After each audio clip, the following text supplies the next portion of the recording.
પ્રાકૃતિક સંખ્યાઓ આપણી આસપાસની વસ્તુની ગણતરી માટે ઉપયોગમાં લેવાતી સંખ્યાઓ ગણતરીની સંખ્યાઓ અથવા પ્રાકૃતિક સંખ્યાઓ કહે છે.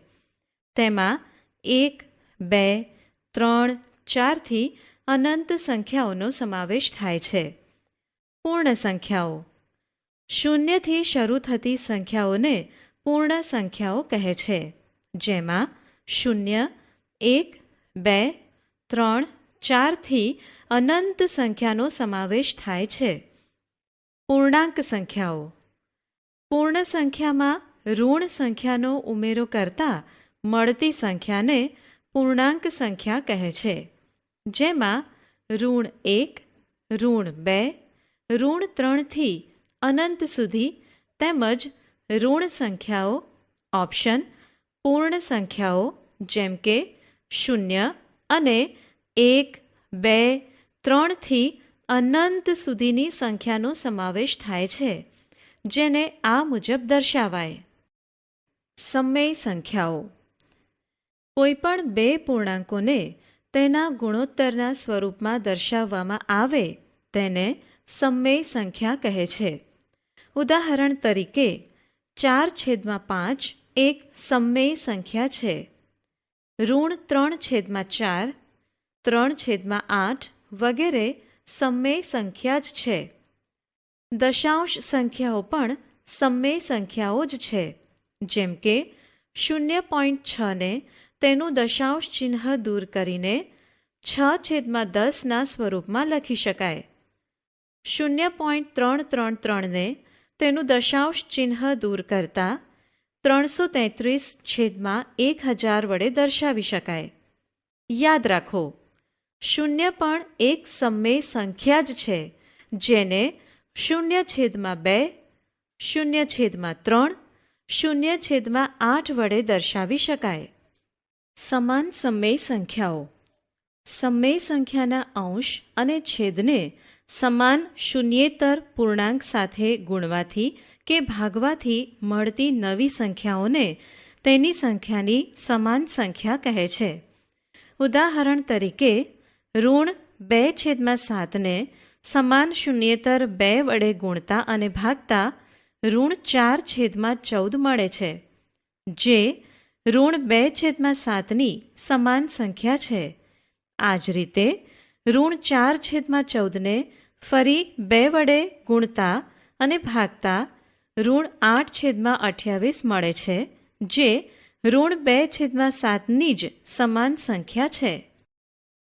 ધન સમય સંખ્યાઓ જે સમય સંખ્યાના અંશ અને છેદ બંને ધન પૂર્ણાંક હોય તેવી સમય સંખ્યાને ધન સમય સંખ્યા કહે છે, જેમ કે 3/8, 2/9, 5/8 વગેરે ધન સમય સંખ્યા છે.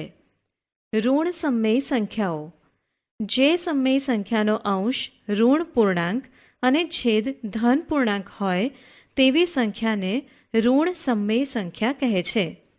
ઉદાહરણ તરીકે -5/7, -9/5, -8/9 ઋણ સમય સંખ્યાઓ છે.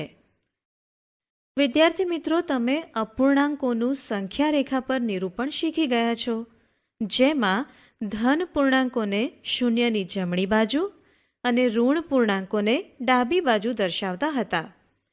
એ જ રીતે અહીં પણ ઋણ સમય સંખ્યાઓને ડાબી બાજુ તથા ધન સમય સંખ્યાઓને જમણી બાજુ દર્શાવવામાં આવે છે. જે સમય સંખ્યાનો છેદ એ અંશ કરતાં મોટો હોય તેવી સમય સંખ્યા 0 થી 1ની વચ્ચે આવે છે. ઉદાહરણ 3/4નું સંખ્યા રેખા પર નિરૂપણ કરો. જુઓ, અહીં છેદ મોટો છે, માટે 0 અને 1ની વચ્ચે નિરૂપણ થશે. હવે અહીં છેદમાં 4 હોવાથી 0 અને 1ની વચ્ચે 4 એક સરખા ભાગ પાડી તેને અનુક્રમે 1/4, 2/4, 3/4 વડે દર્શાવતા સમય સંખ્યા 3/4 એ ત્રીજા ભાગ પર મળે છે. આમ જ્યારે છેદ મોટો હોય ત્યારે સંખ્યા ધન છે કે ઋણ તે નક્કી કરીને 0 અને 1 અથવા જો ઋણ સંખ્યા હોય તો 0 અને ઋણ 1ની વચ્ચે છેદમાં જેટલી સંખ્યા આપી હોય તેટલા સરખા ભાગ કરીને આપેલ સંખ્યાનું નિરૂપણ કરવામાં આવે છે. ઉદાહરણ તરીકે ઋણ 7/4નું સંખ્યા રેખા પર નિરૂપણ કરો. અંશ મોટો હોય ત્યારે જો એક સંખ્યામાં હોય તો તેમાં 1નો ઉમેરો કરી નક્કી કરવામાં આવે છે કે આપેલ સંખ્યા કયા અંકોની વચ્ચે આવશે. ઉકેલ: અહીં અંશ એકી સંખ્યામાં છે માટે ઋણ 7માં 1 ઉમેરતા ઋણ 8 મળે. હવે ઋણ 8/4ને છેદમાં રહેલ 4 વડે ભાગતા ઋણ 2 મળે. આમ આપેલ સંખ્યા 0 અને ઋણ 2ની વચ્ચે મળે. હવે અહીં અંશ મોટો હોવાથી 0 અને ઋણ 2ની વચ્ચે 8 સરખા ભાગ કરીશું.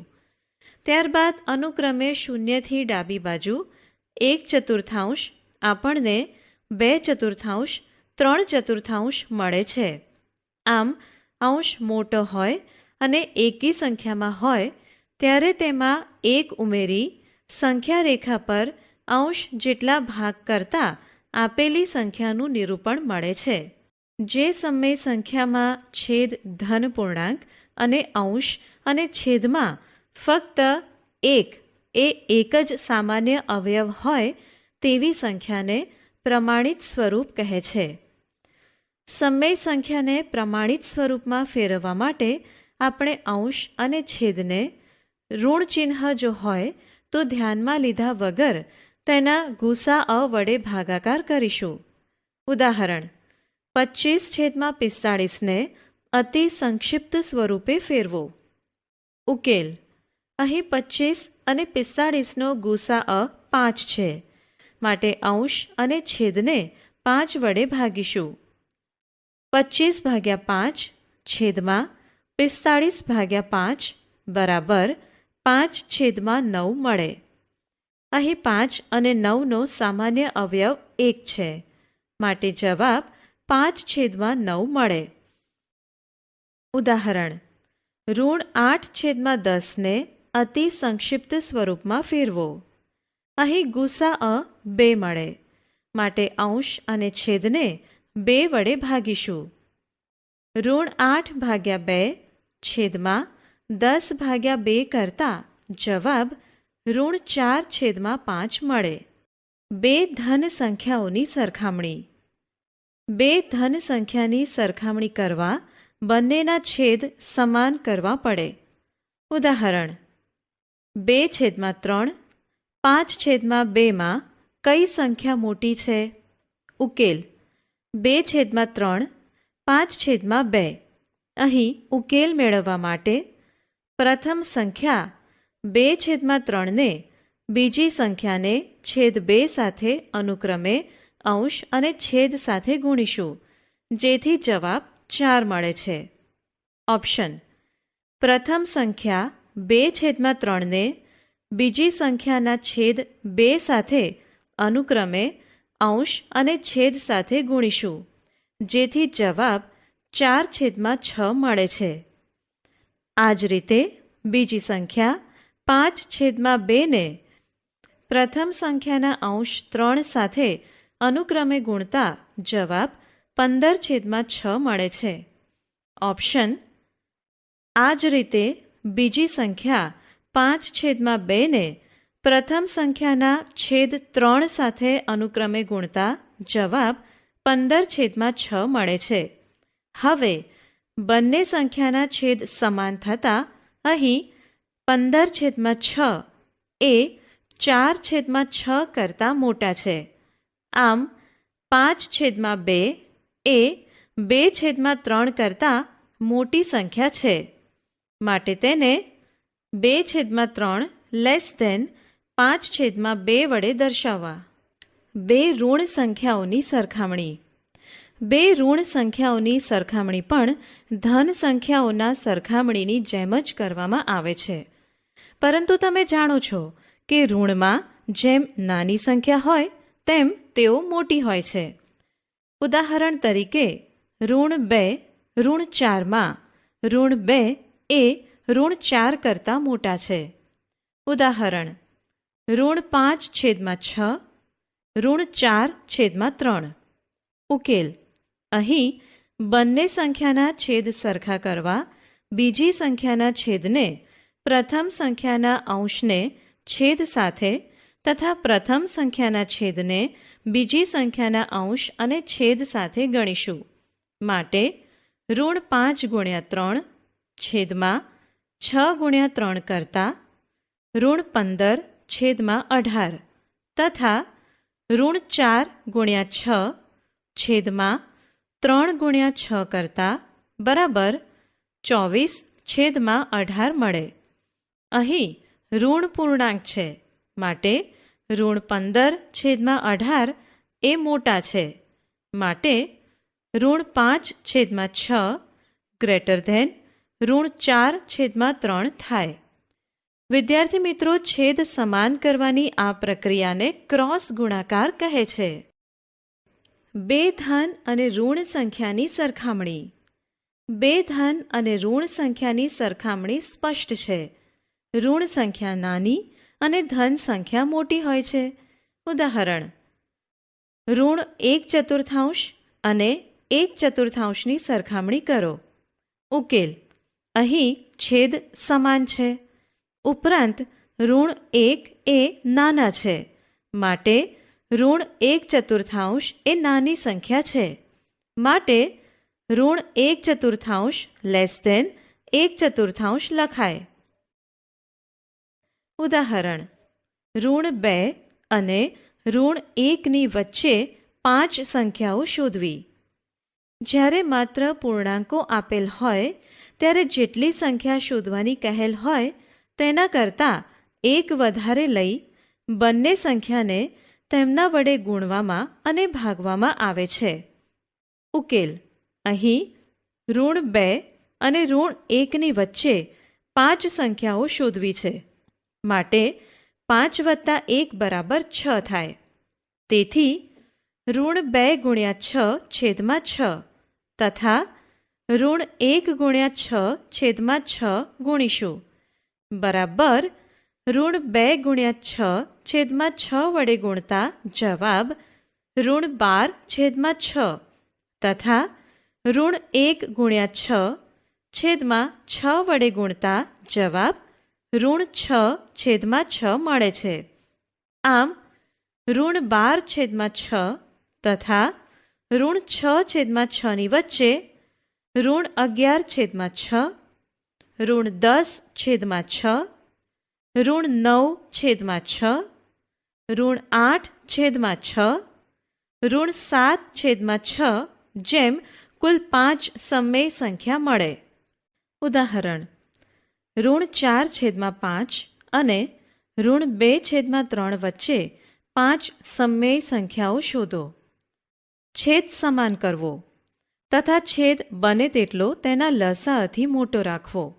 ઉકેલ: અહીં છેદ સમાન કરવા ઋણ 4/5 ગુણ્યા 9/9 તથા ઋણ 2/3 ગુણ્યા 15/15 વડે ગુણીશું તથા ભાગીશું. માટે ઋણ 4/5 ગુણ્યા 9/9 બરાબર ઋણ 36/45 તથા ઋણ 2/3 ગુણ્યા 15/15 બરાબર ઋણ 30/45 મળે. આમ ઋણ 36/45 અને ઋણ 30/45ની વચ્ચે ઋણ 35/45, ઋણ 34/45, ઋણ 33/45, ઋણ 32/45, ઋણ 31/45 મળે. વિરોધી સંખ્યાનો ઉમેરો. ઉદાહરણ ઋણ 4/7માં તેની વિરોધી સંખ્યા 4/7 ઉમેરો. ઉકેલ: ઋણ 4/7 વત્તા 4/7ને છેદ અચળ રાખી સરવાળો કરતાં તે 0 મળે છે. માટે કોઈ પણ સંખ્યામાં તેની વિરોધી સંખ્યા ઉમેરતા જવાબ 0 મળે. સમમેય સંખ્યાનો સમમેય સંખ્યા સાથે ગુણાકાર. બંને સંખ્યાના અંશનો અંશ તથા છેદનો છેદ સાથે ગુણાકાર કરવો. ઉદાહરણ 9/2 ગુણ્યા ઋણ 7/4નો ગુણાકાર કરો. અંશનો અંશ સાથે ગુણાકાર કરતા ઋણ 63 તથા છેદનો છેદ સાથે ગુણાકાર કરતા 8 મળે. આમ જવાબ ઋણ 63/8 મળે. ઉદાહરણ ઋણ 6/5 ગુણ્યા 9/11નો ગુણાકાર કરો. ઉકેલ. અહીં અંશનો અંશ સાથે અને છેદનો છેદ સાથે ગુણાકાર કરતા જવાબ ઋણ 54/55 મળે. ભાગાકારની ક્રિયા.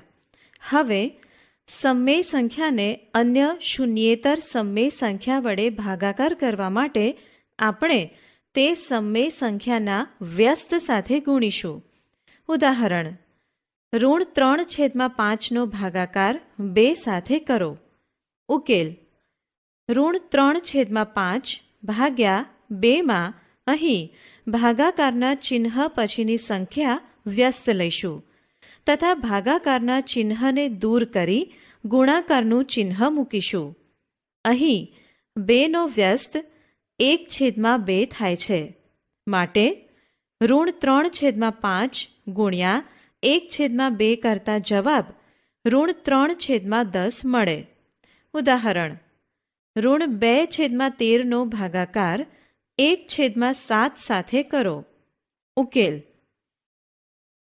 અહીં ભાગાકારના ચિહ્નને ગુણાકારમાં અને ચિહ્ન પછીની સંખ્યાનો વ્યસ્ત કરીશું, જેથી 1/7ના વ્યસ્ત 1/7 મળે.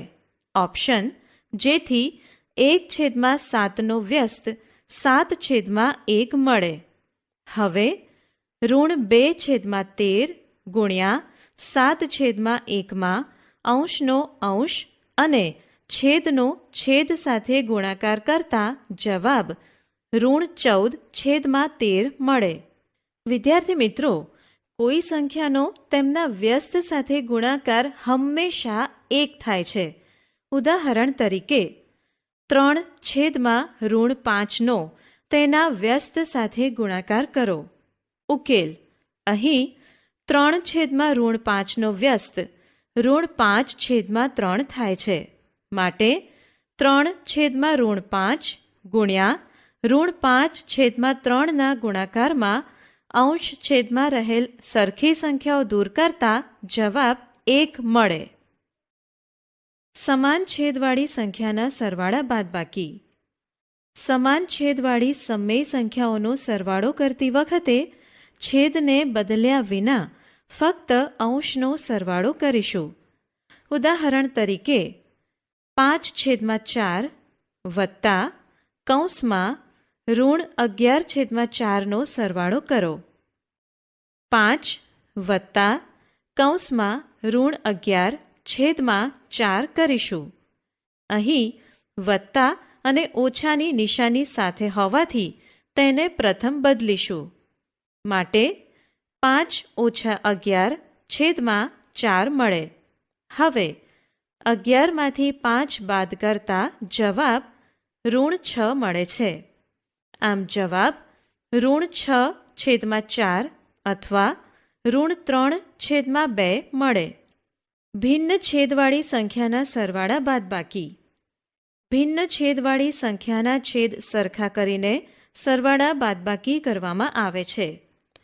છેદ સરખા કરવા બંનેનો લસાઅ લો. બંને છેદનો સામાન્ય અવયવ એક જ હોય તો ક્રોસ ગુણાકાર કરવો. ઉદાહરણ ઋણ 9/10 વત્તા 22/15નો સરવાળો કરો. ઉકેલ. અહીં છેદનો લસાઅ લેવો પડશે. છેદનો લસાઅ બરાબર 30 થાય. માટે ઋણ 9 ગુણ્યા 3 છેદમાં 10 ગુણ્યા 3 વડે ગુણાકાર કરતા ગુણાકાર ઋણ 27 છેદમાં 30 મળે તથા 22 ગુણ્યા 2 છેદમાં 15 ગુણ્યા 2 વડે ગુણતા ગુણાકાર 44 છેદમાં 30 મળે. હવે છેદને અચળ રાખી સરવાળો કરીશું. ઋણ 27 છેદમાં 30 વત્તા 44 છેદમાં 30 બરાબર ઋણ 27 વત્તા 44 છેદમાં 30 બરાબર 17 છેદમાં 30 મળે. ઉદાહરણ ઋણ 3 છેદમાં 8 ઓછા 7 છેદમાં 11ની બાદબાકી કરો. ઉકેલ અહીં બંને છેદ વચ્ચે સામાન્ય અવયવ એક જ હોવાથી ક્રોસ ગુણાકાર કરીશું. ઋણ 3 છેદમાં 8ને અનુક્રમે 11 વડે ગુણતા અને ભાગતા 33 છેદમાં 88 મળે. એ જ રીતે 7 છેદમાં 11ને અનુક્રમે 8 વડે ગુણતા અને ભાગતા 56 છેદમાં 88 મળે. હવે બંને સંખ્યાના છેદ અચળ રાખી બાદબાકી કરતા જવાબ ઋણ 89 છેદમાં 88 મળે, જેને શુદ્ધ અપૂર્ણાંકમાં ફેરવતા ઋણ 1 પૂર્ણાંક 1 છેદમાં 88 થાય.